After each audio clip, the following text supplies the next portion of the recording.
रैखिक समीकरण। अब आपके रैखिक समीकरण में linear equation in two variables, दो चरों के रैखिक समीकरण क्या होते हैं? इनमें आपको संगत, असंगत, अद्वितीय हल, अनंत हल, समांतर, संपाती और बहुत सारी चीज़ें में पढ़नी, विलोपन विधि द्वारा, प्रतिस्थापन विधि द्वारा और वज्र गुणनखंड विधि द्वारा। तो यहाँ देखो दो आपके इक्वेशन होंगे, a1x plus b1y plus c1 बराबर 0, a2x plus b2y plus c2 बराबर 0। दो आपको इक्वेशन दे रहा होगा और आपसे कह रहा होगा कि ये बताइए कि अद्वितीय हल है, अनेक हल है या कोई हल नहीं है। तो इनके जो फार्मूले हैं a1/a2, यानी यहाँ से लेंगे a1/a2 बराबर b1/b2। यदि a1/a2 is not equal to b1/b2 आ जाए, यानी कि ये आपका आ जाए a1/a2 is not equal to b1/b2, इसका मतलब क्या होगा? यानी जो समीकरण होगा उसका अद्वितीय हल, यानी कि यूनिक हल। यूनिक का मतलब इसका दूसरा हल न हो, और दोनों रेखाएं, यानी कि यहाँ बताया कि आपको अद्वितीय हल होगा। क्या होगा आपका? अद्वितीय हल। अद्वितीय हल यानी कि जो रेखाएं होंगी वो कैसी होंगी? आपकी प्रतिच्छेदी रेखी, यानी कि दो बिंदुओं पर इंटरसेक्ट कर रहे होंगे। यानी कि जो दो समीकरण होंगे वो दो बिंदुओं पर क्या कर रहे होंगे? इंटरसेक्ट, यानी कि दो बिंदुओं पर दोनों रेखाएं काट रही होंगी। दो रेखाएं क्या कर रही होंगी? काट रही होंगी। और जो हल होगा वो कैसा होगा? आपका संगत हल। कैसा हल होगा? संगत हल। यहाँ पे अद्वितीय हल और प्रतिच्छेदी रेखाएं और क्या होगा? संगत हल। कब होगा? जब a1/a2 is not equal to b1/b2 होगा। यानी जो दोनों रेखाएं होंगी इनके जो हल होंगे, हल कैसे होंगे? अद्वितीय हल। हल होगा अद्वितीय हल और दोनों रेखाएं एक पॉइंट पे इंटरसेक्ट कर, a1/a2 is not equal to b1/b2। यानी इसका मतलब क्या होगा कि जो दो वेरिएबल्स हैं आपके, यानी जो लीनियर इक्वेशन है, ये आपके एक पॉइंट पे इंटरसेक्ट कर रहे होंगे कि a1/a2 is not equal to b1/b2, बराबर नहीं होंगे और साथ में क्या होगा? संगत। दूसरा होगा कि यदि a1/a2 बराबर b1/b2 बराबर c1/c2 आ जाए। ये दो समीकरण है, a1x plus b1y plus c1 बराबर 0, a2x plus b2y plus c2 बराबर 0। दो समीकरण है, तो a1/a2 बराबर b1/b2 बराबर c1/c2। तीनों मान क्या आ जाए आपके? बराबर। तीनों मान क्या आ जाए आपके? बराबर। तो जो लीनियर इक्वेशन है आपके टू वेरिएबल्स के, उनके अनंत हल होंगे, यानी कि इन्फिनाइट सॉल्यूशन होंगे। और साथ में क्या होगा? संपाती होगा और साथ में संगत। साथ में क्या होगा? संगत, यानी कि अनंत हल होंगे, संपाती होगा और संगत होगा। तीसरा है कि यदि a1/a2 बराबर b1/b2 is not equal to c1/c2 आ जाए, यानी कि ये बराबर ना हो c1/c2 के, तो इसका कोई हल नहीं होगा। यानी जो आपके दो रैखिक समीकरण होंगे उनका कोई हल नहीं होगा। और कैसा होगा आपका? ये असंगत। ये आपका क्या होगा? असंगत। ये साथ में होगा असंगत और रेखाएं होंगी समांतर। रेखाएं कैसी होंगी? समांतर, यानी कि a1/a2 बराबर b1/b2 is not equal to c1/c2 आ जाए, यानी कि ये दो मान तो बराबर आ रहे होंगे और ये मान बराबर नहीं होगा, तो इसका कोई हल नहीं होगा। और रेखाएं कैसी होंगी आपकी? समांतर और असंगत। असंगत और असमांतर। तो अब ये देखना है आपको, इनके सवाल देखने हैं आपको कि पेपर में पूछा जाता है कि दो समीकरण दे रहा होगा आपको, कह रहा होगा a का मान बताओ, k का मान बताओ, और आपसे कह रहा होगा रेखाओं के अद्वितीय हल है, कोई हल नहीं है, अनेक हल है। ये देखो दो समीकरण दे रहा है, 2x माइनस 3y बराबर 8, 4x माइनस 6y बराबर 9। आपसे कह रहा है कि ये बताना है कि ये संगत है या असंगत।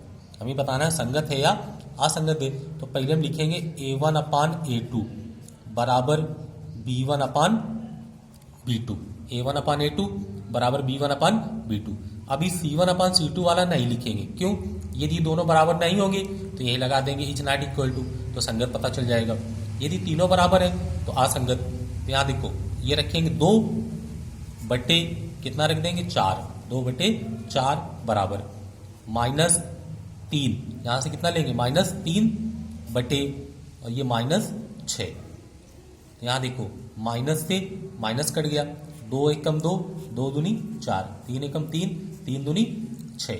तो आपका आएगा 1/2 बराबर 1/2, ये बराबर है। तो अब यहाँ देखेंगे बराबर C1/C2, बराबर में कितना रखेंगे C1/C2, ये रखेंगे 8/9, बराबर आएगा 8/9। तो ये आपका देखो 1/2 बराबर 1/2 बराबर 8 बटे कितना है 9, 8 बटे कितना है 9। तो ये तो दोनों बराबर है, ये बराबर नहीं है, तो ये इज नॉट इक्वल टू, यानी कि ये क्या है आपका कि A1/A2 बराबर B1/B2 बराबर is not equal to C1/C2, यानी जो हल होगा वो असंगत होगा। हल कैसा होगा असंगत, हल कैसा होगा असंगत। तो आपसे पूछ रहे हैं कि संगत है या असंगत, तो इसका हल होगा असंगत। तो यहाँ पे असंगत आया, संगत कब होगा कि जब A1/A2 is not equal to B1/B2 होगा तो संगत होगा, या A1/A2 बराबर B1/B2 बराबर C1/C2 आ जाए, तो ये क्या होगा आपका संगत। ये क्या होगा आपका संगत कि A1/A2 is not equal to B1/B2 आ जाए, या A1/A2 बराबर B1/B2 बराबर C1/C2, तो ये क्या होगा आपका संगत। देखो ये भी सवाल है, तो यहाँ हमें ये बताना है कि ये संगत है या असंगत है। तो पहले हम लिखेंगे A1/A2 बराबर B1/B2, तो ये रखेंगे 5/7, कितना रख देंगे यहाँ से 5 और यहाँ 7, 5/7 -4/6, ये काट दें 2 से 3 आ जाएगा, ये कितना आ जाएगा 2, तो 5/7 बराबर -2/3, ये इज नॉट इक्वल टू बराबर नहीं है, बराबर नहीं है। तो A1/A2 is not equal to B1/B2, तो ये पूछ रहा है संगत है या असंगत, तो ये होगा आपका संगत। ये क्या होगा आपका संगत, ये होगा आपका संगत। दूसरा देखो आप लिखा है, यहाँ बताना है, तो यहाँ देखो हम लिखेंगे 3/2, पहले ऊपर वाला 3/2 और ये 2/-3, ये दोनों बराबर है नहीं है, इज नॉट इक्वल टू, तो A1/A2 is not equal to B1/B2, ये भी आपका क्या होगा संगत, आद्वितीय हल होगा, संगत आद्वितीय और साथ में प्रतिच्छेदी रेखा, यानी कि दो बिंदुओं पर क्या कर रहा होगा प्रतिच्छेद कर रहा होगा, दो बिंदुओं पर प्रतिच्छेद। ये भी देखेंगे हम, तो ये लिखेंगे 2/4, 4/8 बराबर 10/20, 10 से काट देंगे 10 एकम 10, 10 दूनी 20, 4 से काटेंगे 4 एकम 4, 4 दूनी 8, 2 एकम 2, 2 दूनी 4, तो आएगा 1/2 बराबर 1/2 बराबर 1/2, यानी कि जो ये होगा ये आपका क्या है संगत। संगत के साथ साथ क्या होगा अनेक हल, अनेक हल और साथ में समपाती, यानी 3 कंडीशन होगी, संगत भी होगा, अनेक हल भी होंगे और साथ में क्या होगा समपाती। यहाँ कह रहा है k का मान ज्ञात कीजिए, k का मान ज्ञात कीजिए और 2 समीकरण दिए गए।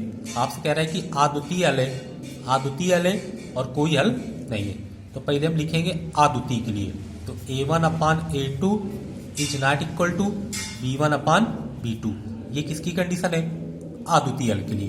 किसके लिए आपका अद्वितीय हल, यहाँ पे रखेंगे हम K/3, K/3 is not equal to 2 यहाँ कुछ नहीं तो 1 और क्रॉस गुणा करा दो, तो आ जाएगा K is not equal to 3 दूनी 6, K का मान कितना आ जाएगा 6, अद्वितीय हल के लिए। ये आपका क्या है अद्वितीय हल, अद्वितीय हल क्या होगा आपका अद्वितीय हल। अद्वितीय हल के लिए क्या है A1/A2 is not equal to B1/B2, आपका अद्वितीय हल। आप कह रहे हैं कोई हल नहीं है, कोई हल नहीं है, तो A1/A2 बराबर B1/B2 बराबर C1/C2, ये आपका क्या है कोई हल नहीं, कोई हल नहीं के लिए। तो यहाँ से हम रखेंगे K/3 बराबर 2/1 बराबर 5/1, और ये इज नॉट इक्वल टू लगा देंगे, कोई हल नहीं। तो यहाँ से ये वाला आप ले लो, आगे वाला केवल, आगे वाला लेंगे हम k/3 बराबर 2/1। तो k का मान कितना आ जाएगा 6, k का मान कितना आ जाएगा 6। ये देखो आप कह रहे हैं k का मान जब इसके कितने हल हो, अनेक हल हो, कितने हल हो, अनेक हल। तो हमें बताना है कि इसके कितने हल होंगे, अनेक हल। तो अनेक हल के लिए आपने पढ़ा है कि a1/a2 बराबर b1/b2 बराबर c1/c2। ये किसके लिए, अनेक हल। ये किसके लिए, अनेक हल। अनेक हल होगा, संपाती होगा और साथ में संगत। तो यहाँ से हम देखो k, यहाँ से कितना रखेंगे k/12, k/12 बराबर यहाँ कितना रखेंगे हम 3/k बराबर -k-3/-k। अब देखो तीन पद हैं, तीनों क्या है बराबर, तीन में से आप कोई भी पद ले लो। यहाँ से ले लेंगे k/12 बराबर 3/k और क्रॉस गुणा करा देंगे तो आ जाएगा k² बराबर 36। तो k बराबर कितना आ जाएगा 6, k का मान कितना आ जाएगा 6, k का मान होगा 6। चाहो तो प्लस और माइनस लगा लो, k का गुणा कराएंगे k² और 3 का गुणा 12 में कराएंगे तो बात कहीं 36। तो k का मान कितना आ जाएगा 36। कब आएगा, कह रहा है अनेक हल है। अनेक हल के लिए क्या होगा, a1/a2 बराबर b1/b2 बराबर c1/c2।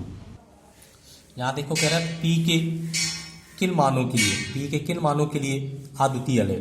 तो आपको पता है कि अद्वितीय हल के लिए a1/a2 is not equal to b1/b2, a1/a2 is not equal to b1/b2, b1/b2 किसके लिए होगा, अद्वितीय हल। यहाँ से 4/2 कितना लिखेंगे हम, 4/2 is not equal to p/2। तो 2 से 2 कट जाएगा, आ जाएगा 4 is not equal to p।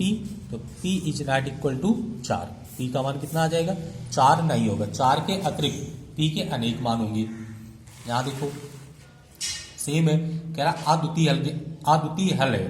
तो k का मान बताओ, कह रहा है k का मान ज्ञात कीजिए कि जब रैखिक समीकरणों के अद्वितीय हल हो। तो अद्वितीय के लिए a1/a2 is not equal to b1/b2। तो यहाँ से लिखेंगे हम 1/3 is not equal to -2/k, -2/k cross गुणा करा दें तो -6 is not equal to k।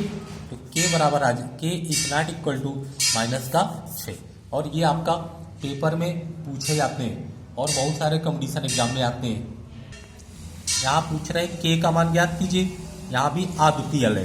क्या है आपका अद्वितीय हल, तो a1/a2 बराबर b1/b2 और यहाँ क्या कर देंगे इज नॉट इक्वल टू, तो अद्वितीय हल आ जाएगा 3/6 is not equal to -1/-k। y का मान कितना लेंगे -1, तो माइनस माइनस कट जाएगा, 3 एकम 3, 3 दूनी 6, तो आएगा 1/2 is not equal to 1/k।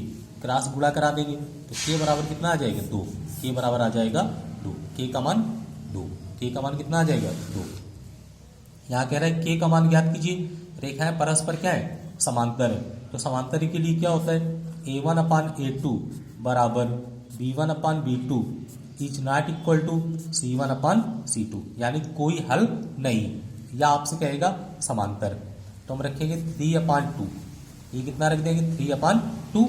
यहाँ से लेंगे 2k/5 is not equal to 2/1। तो यहाँ से लिख लो आप 3/2 बराबर 2k/5, क्रॉस गुणा करा दो तो 2 दूनी 4k आ जाएगा, 2 का गुणा 2 में कराएंगे 4, 4k, 5 3 15 आ जाएगा, k बराबर 15/4, k का मान कितना आ जाएगा 15/4। ये किसके लिए आएगा आपका, परस्पर समांतर या कोई हल ना हो। यहाँ देखो कह रहे हैं k का मान ज्ञात कीजिए, और जो आपकी रैखिक समीकरण है लीनियर इक्वेशन यानी 2 वेरिएबल्स के, इसमें पूछ रहा है k का मान और कह रहा है अनंत हल है। अनंत के लिए होता है a1/a2 बराबर b1/b2 बराबर c1/c2। ये किसके लिए, अनेक हल, किसके लिए अनेक हल, अनेक हल होने का प्रतिबंध है आपका। तो यहाँ से आ जाएगा के, कितना आ जाएगा, यहाँ से मान कितना रखेंगे, के बटे 1 बराबर 1 बटे के बराबर के स्क्वायर माइनस 1। 3 पद है, 3 में से आप कोई भी ले लो, तो हम यहाँ से पहला और दूसरा ले लेंगे, चाहो तो दूसरा और तीसरा, चाहो तो तीसरा और पहला। तो के बटे 1 बराबर 1 अपान के, क्रॉस गुणा करा दो, तो के स्क्वायर बराबर कितना आएगा 1, तो के का मान कितना आ जाएगा 1, के का मान आ जाएगा 1। एक सवाल ये देखो, आप कह रहा है अनंत अनेक हल है, तो ए का मान बताना है, अनेक हल है तो a1 अपान a2 बराबर b1 अपान b2 बराबर c1 अपान c2, ये क्या है आपका अनेक हल। तो अनेक हल ये क्या है आपके अनेक हल, यानी कि अनेक हल और साथ में क्या होगा समपाती, साथ में समपाती और संगत हल। तो हम यहाँ से लिखेंगे a बटे 8 बराबर 2 बटे a बराबर 2 बटे 4। यहाँ से आप कोई भी वैल्यू उठा लो, तो यहाँ से हम ले लें a बटे 8 बराबर 2 बटे a का गुणा कराएंगे तो a स्क्वायर और 2 का 8 में तो कितना आ जाएगा 16, तो a बराबर 16 का वर्गमूल 4, तो a का मान कितना आ जाएगा आपका 4।